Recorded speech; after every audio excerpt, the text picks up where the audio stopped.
मध्ये आतापर्यंत फवारणीला कसा अनुभव राहिला तुमचा? फवारणी 4च झाल्यात, लोकांच्या 5 झाल्यात, पण आपल्या 4च झाल्यात. आणि चांगला आवरेज म्हणजे याला रोग राहायला कमी पडत होती. म्हणजे कलर बी किडीचा चांगला. किडीचा प्रादुर्भाव ह्याच्यावरती कमी आहे. हा, किडीचा तर problem. आपल्या जे दुकान आहे हम्म. तर त्या आपल्या दुकानामधून पुढच्या वर्षी आपलं विक्रीचा कसा प्लॅन राहील तुमचा?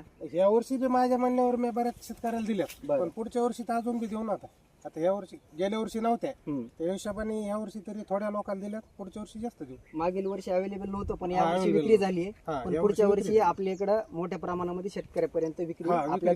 नमस्कार, नमस्कार. मी अशोक गायकवाड, नुजवळ सीड्स कंपनी प्रतिनिधी.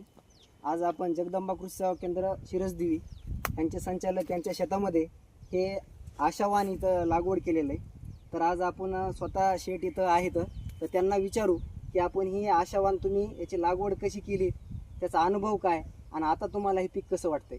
तर आम्हाला थोडंसं सांगा ह्या आशावानाबद्दल. अनुभव म्हणजे मी गेल्या वर्षीच्या आदल्या वर्षी लावलं होतं पहा. बरं. त्या वर्षी मला एका बॅगला 11 क्विंटल कापूस निघाला होता. हम्म. त्याच्यामुळे ह्या वर्षी मी 4 एकर कापूस लावला येऊ. 4 एकर लावून 4 बाय 1.5चा अंतर ठेवलेलं आहे. बरं. आणि त्याच्या ह्या वर्षी मला अपेक्षा 20-22 क्विंटल नाही, पण 18 क्विंटल पर्यंत आहे. याची बोंड साईज कशी वाटते आपल्याला? बोंड साईज एकदम भारी पहा. 5 पाकळीचं बोंड आहे आणि वजनदार कापूस आहे. ह्याच्या एवढा वजनदार कापूस एक बी नाही. बरं. आणि हे आशावानामध्ये आतापर्यंत फवारणीला कसा अनुभव राहिला तुमचा? फवारणी 4च झाल्यात, लोकांच्या 5 झाल्यात, पण आपल्या 4च झाल्यात. आणि चांगला आवरेज म्हणजे याला रोग राहायला कमी पडत होती.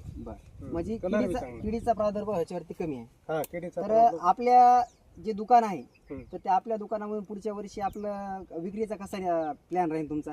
या वर्षी बी माझ्या म्हणण्यावर मी बऱ्याच शेतकऱ्याला दिल्यात, बरं. पण पुढच्या वर्षी तर अजून बी देऊन आता या वर्षी गेल्या वर्षी नव्हत्या, हम्म. त्या हिशोबाने या वर्षी तरी थोड्या लोकांना दिल्यात, पुढच्या वर्षी जास्त देऊ. मागील वर्षी अवेलेबल नव्हतं पण या हा, वर्षी available. विक्री झाली आहे. हा, पण या पुढच्या वर्षी वर्षी विक्री. आपल्या इकडं मोठ्या प्रमाणामध्ये शेतकऱ्यापर्यंत विक्री हा, विक्री. आपल्या